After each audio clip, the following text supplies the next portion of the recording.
Non, je rentre à une. Si avec vous, votre politique, vous ne pouvez pas faire face à quelques défis, ça pose problème. Non, votre politique nous a demandé de faire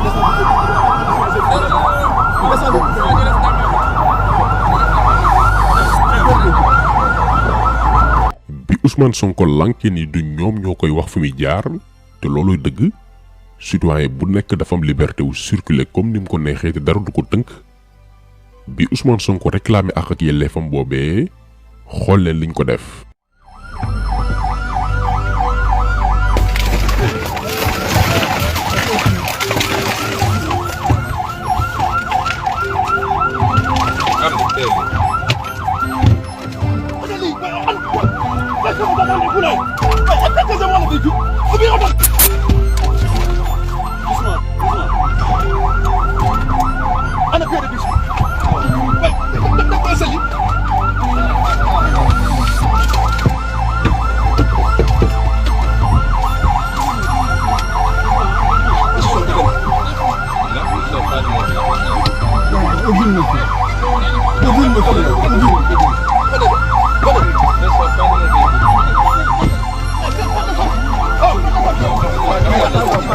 Je suis en état d'arrestation.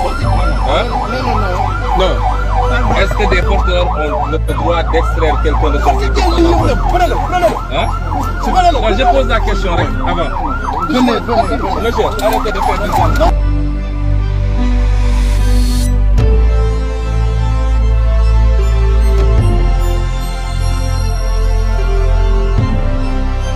lii musul am ci histoire politique bu Sénégal dafa ñaaw dafa ruslu ci image yu Sénégal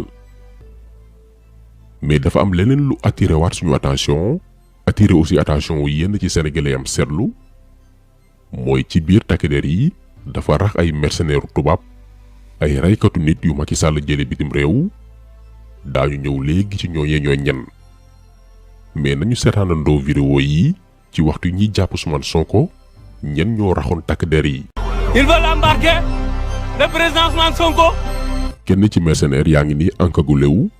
yéen ngi noonu di ko gis. gis ngeen ci image yi ba tey même personne bi